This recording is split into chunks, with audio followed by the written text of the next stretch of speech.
Good morning, children. Today we will start with chapter 3 Wonders of the Earth. Look into the chapter, take out your pen, and write the answers. The first one is this is the highest mountain peak in the world.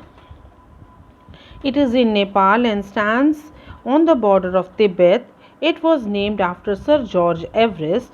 Its Tibetan name is Chomolungma. It is 29,028 feet tall. It was first scaled by Edmund Hillary and Tenzing Norgay in 1953. Till the end of the 2003 climbing season, in 1900 19% had reached its summit.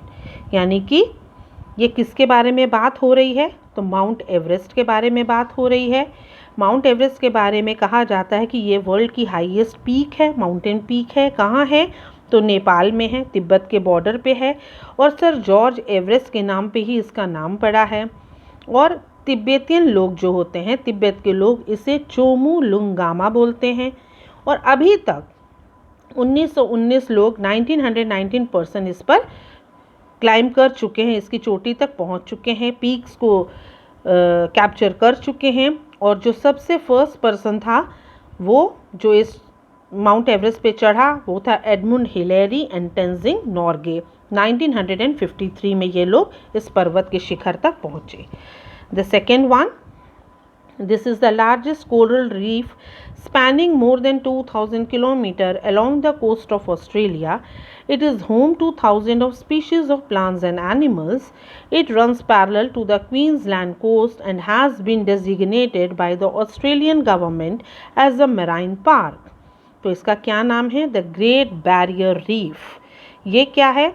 ये सबसे बड़ी coral reef है। Coral एक सी animal है जो मरने के बाद अपने बोन्स को सी में छोड़ देता है और उससे वो पहाड़ जैसा एक फॉर्म हो जाता है। तो 2,000 किलोमीटर लॉन्ग ये फैला हुआ है कोस्ट ऑफ ऑस्ट्रेलिया पे और ये क्वींसलैंड कोस्ट के बिल्कुल पैरेलल चलता है और ऑस्ट्रेलियन गवर्नमेंट ने इसे मैराइन पार्क बना दिया है, यानी कि पानी में पार्क जैसा बना हुआ है। लोग उसे देखने जाते हैं, टूरिस्ट अट्रैक्शन प्लेस है वो। The third one, this is the largest George in the world. It is a 290 mile long gas across the face of the Colorado plateau in northern Arizona. rim to rim it measures up to 18 miles across with an average width of 10 miles. Its average depth is 1 mile. Geographers believe that this gorge was formed more than 2 billion years ago. तो ये एक type का landform है जिसे the great grand canyon बोलते हैं, George. तो ये जो जॉर्ज होता है ये एरिजोना में है और 290 माइल्स लॉन्ग है। ये 18 माइल्स तक मेजर कर रहा है, रिम टू रिम, यानी उसके एंड पॉइंट और स्टार्टिंग पॉइंट से लेकर। और इसकी गहराई जो है, चौड़ाई जो है 10 माइल्स है और जो गहराई है वो 1 मील है, 1 माइल है। और जो ज्योग्राफी के जानकार, अर्थ के जानकार हैं, वो कहते हैं कि ये जो द ग्रैंड कैनियन जॉर्ज है वो 2 बिलियन ईयर्स एगो ही बन चुका था और इसके बारे में बाद में हमें पता चला है। The fourth one, these are among the greatest waterfalls in the world. They lie on the Zambezi River in Zimbabwe. David Livingstone reported the existence of the falls to the outside world in 1860. The native people know it by the name Mosi Otonia, which means smoke that thunders. It was named in honor of Queen Victoria. तो ये waterfalls का नाम है Victoria false. ये queen Victoria जो England की महारानी हैं उनके नाम पर ये फॉल्स का नाम पड़ा हुआ है, उनको ऑनर देने के लिए। और जो वहाँ के नेटिव पीपल हैं जिम्बाब्वे के, वो इस फॉल को मोसी ओ तुनिया के नाम से जानते हैं, जिसका मतलब होता है स्मोक दैट थंडर्स। और ये जिम्बेजी रिवर के ऊपर बना हुआ है ये वाटरफॉल जो है। ये greatest waterfalls of the world में इसका नाम आता है, Victoria Falls. The next one, on the east coast of Brazil, the city of Rio de Janeiro hugs the steep hillsides that meet this magnificent bay and Atlantic Ocean. Portuguese explorers are believed to have been the first Europeans to see the bay in 1502. इसका नाम है गुनाबारा बे। तो गुनाबारा बे जो है वो Brazil के east coast में है। कहाँ? एक सिटी है रायो डी जेनेरियो, वहाँ पर है। और ये बहुत ही मैग्निफिशेंट बे है। कहाँ पर? अटलांटिक ओशन में।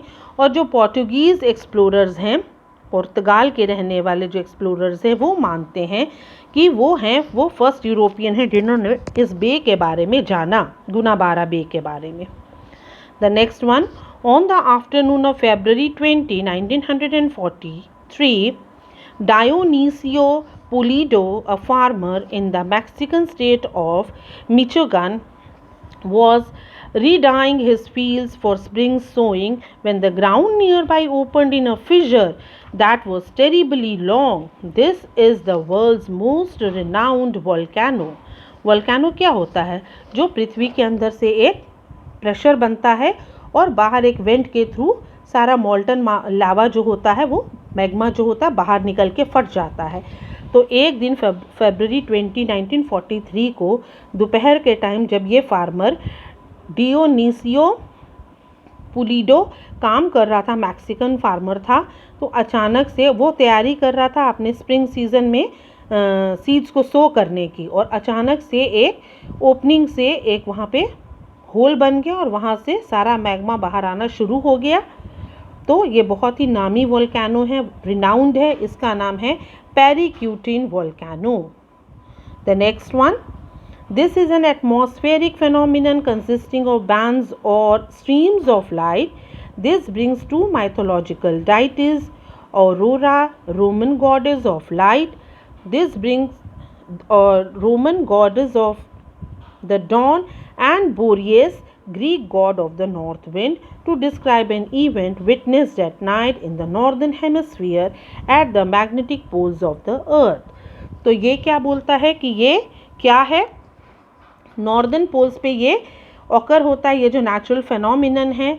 और इसमें कहते हैं दो भगवान हैं जो माइथोलॉजिकल हैं, यानी कि जिनकी कहानियों में सिर्फ हमने बातें सुनी हैं। एक है ऑरोरा जो कि रोमन गॉडेस है डॉन की, और बोरियस जो कि ग्रीक गॉड है नॉर्थ विंड का। ये दोनों के बारे में बोला जाता है कि नॉर्दर्न हेमिस्फीयर में जब ये दोनों मिलते हैं तो क्या होता है, वहाँ मैग्नेटिक पोल्स है, नॉर्थ पोल है, तो अर्थ के नॉर्थ पोल पे एक लाइट नज़र आती है जिसे हम नॉर्दर्न लाइट्स बोलते हैं।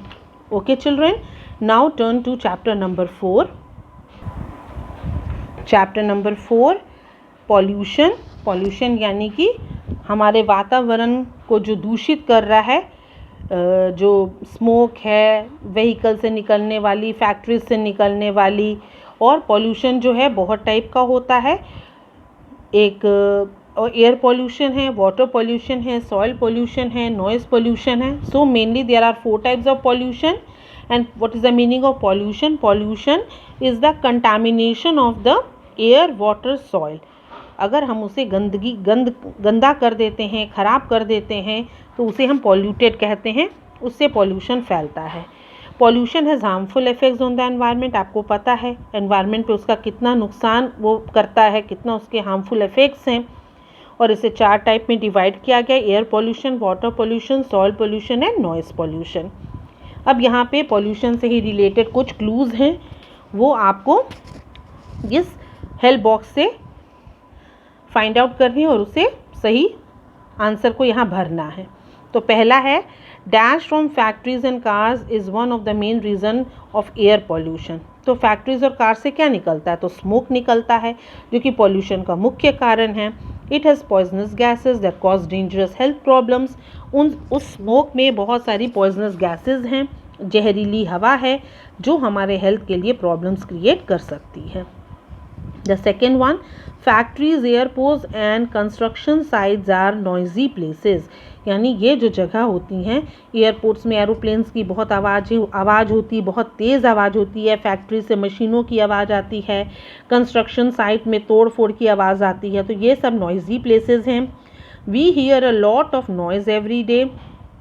Even radio and television sound, if constantly heard on high pitch, can make us deaf and hot tempered. अगर बहुत देर तक आप तेज़ आवाज़ में अगर आप ये रेडियो और टीवी को भी चला रहे हैं और सुन रहे हैं तो उससे क्या होगा, आप बहरे हो सकते हैं या आपको बहुत जल्दी गुस्सा आ सकता है, हॉट टेम्पर्ड आप हो सकते हैं, आपका ब्लड प्रेशर लेवल हाई हो सकता है। तो हमें सॉफ्ट म्यूज़िक सुनना चाहिए। कोई भी अगर न्यूज़ भी सुन रहे हैं तो हमें बिल्कुल लो वॉइस में ही सुनना चाहिए। आजकल क्या करते हैं लोग, ईयरफोन्स लगा लेते हैं फुल साउंड में अपने कानों में, so it is very dangerous for your ears. Third one, excessive use of automobiles cause a lot of noise and air pollution. Experts throughout the world are constantly thinking of new ways to make automobiles that cause less pollution. यानी कि बहुत ज़्यादा गाड़ियों का जो use है, vehicles का जो यूज़ है, उसकी वजह से भी नॉइज़ और एयर पोल्यूशन हो रहा है। और जो जानकार हैं, एक्सपर्ट्स हैं, वो लोग ऐसी गाड़ियों को अब बना रहे हैं जिससे पॉल्यूशन कम हो। जैसे ई रिक्शा बने हैं और सीएनजी गैस को यूज़ किया जा रहा है जो कि एक क्लीनर फ्यूल है, ग्रीन फ्यूल है। तो इस तरीके से एक्सपेरिमेंट्स और किए जा रहे हैं। The colour of the beautiful Taj Mahal has change from white to yellowish grey because of the pollution from nearby factories. यानी आगरा में जो उसके आसपास, आगरा के आसपास जितनी भी फैक्ट्रीज़ हैं उससे जो स्मोक निकल रहा है उसकी वजह से ताजमहल का कलर वाइट से येलो में चेंज होना शुरू हो गया है, येलोविश ग्रे। उस पर एक गंदगी की लेयर बैठ रही है पोल्यूशन की वजह से। Fifth one, plastic bags used in our homes are thrown as rubbish. These bags do not degrade in the soil. They resist the roots of plants in the soil. Thus, plants growth is retarded. तो आपको पता है plastic is very harmful to the environment. पीछे plastic bags को ban कर दिया गया था। We should use paper bags और जूट बैग्स, क्योंकि ये जब हम अपने डस्टबिन में फेंक देते हैं तो ये जो बैग्स है डिग्रेड नहीं होते हैं, सॉइल में डिकम्पोज नहीं होते हैं। They do not decompose and वो क्या होता है, जो जड़ें होती हैं प्लांट्स की उसमें जाके फंस जाते हैं और जो रूट्स हैं उनकी ग्रोथ रुक जाती है और प्लांट्स आगे बढ़ नहीं पाता है, प्लांट्स की ग्रोथ भी रिटार्डेड यानी रुक जाती है। So they are very harmful for our environment. We should not use plastic bags. 6. Marine pollution is a harmful entry of chemicals into the ocean. A big problem is that many toxins adhere to tiny particles which are taken up within a few days of planktons. यानी कि marine pollution यानी पानी में जो होता है aquatic life को destroy करता है, क्योंकि उसमें बहुत सारे केमिकल्स घुल जाते हैं जब ओशन में ऑयल स्पिल्स की वजह से या किसी भी रीज़न की वजह से। तो वो वहाँ के जो टाइनी पार्टिकल्स हैं, जो उसमें रहने वाले छोटे जीव जंतु हैं, पेड़ पौधे हैं, उनके लिए वो बहुत हार्मफुल होते हैं। खासकर जो वहाँ पे छोटे जीव, प्लैंक्टन्स नाम के छोटे जीव रहते हैं, वो कुछ ही दिनों में वहाँ से मर जाते हैं अगर वहाँ मेराइन पोल्यूशन है तो। 7. Burning fuels such as petrol, diesel, etc. adds harmful chemicals such as oxides of sulfur to the soil and reduces the fertility of the soil. यानी कि फ्यूल्स के जलाने से, फ्यूल्स क्या होते हैं, the things that produce heat energy on burning, petrol है, diesel है, केरोसिन है, तो ये सब क्या है, हार्मफुल केमिकल्स हैं। और इसमें क्या होता है, ऑक्साइड्स ऑफ सल्फर, और ये जब सॉइल के साथ मिल जाता है तो उसकी फर्टिलिटी को बर्बाद कर देता है, उसकी ऊर्जा शक्ति को खराब कर देता है। 8th one, soil contamination often occurs when chemicals are released by spill or underground storage tank leakage. जैसे कि पेट्रोल पंप है तो उसका कहाँ पे होता है, टैंक अंडरग्राउंड होता है। अगर कभी किसी वजह से वो लीक करेगा तो क्या होगा, सारे केमिकल्स जो होंगे उसके सॉइल में मिक्स हो जाएंगे और सारे सॉइल को पॉल्यूट कर देंगे, कंटामिनेट कर देंगे। 9th one, natural disaster like volcanic eruptions also cause pollution. For example, they cause ash to be ejected into the atmosphere and deposited on land surfaces. यानी कि volcanic eruptions की वजह से जब वोल्केनो फटता है, जो कि एक नेचुरल डिज़ास्टर है, उसकी वजह से भी पॉल्यूशन क्रिएट होता है। क्या होता है, उसमें से जो हार्मफुल गैसेस निकल रही हैं, ऐश निकल रही है, राख निकल रही है, वो पूरे एटमॉस्फेयर में फैल जाता है, उसके सरफेस पे डिपॉजिट हो जाता है और पॉल्यूशन क्रिएट करता है, soil pollution, air pollution. The last one, carbon dioxide, while vital for photosynthesis, is sometimes referred to as a pollutant because raised level of this gas in the atmosphere affects the earth's climate। यानी carbon dioxide जो है ये green house gas है। बेशक ये photosynthesis के process के लिए प्लांट्स को फूड बनाने में हेल्प करती है, लेकिन ये एक पॉल्यूटेंट है क्योंकि ये क्या कर रही है, ग्लोबल वार्मिंग कॉज कर रही है, हमारे अर्थ के लेवल को गैस हॉट कर दे रही है और एटमॉस्फेयर पे इसका बहुत प्रभाव पड़ रहा है। इसमें क्लाइमेटिक चेंज बहुत सारे आ रहे हैं इसकी वजह से। So carbon dioxide is considered to be a pollutant. Okay children, I hope you have filled your chapter. We will meet in the next video. Thank you.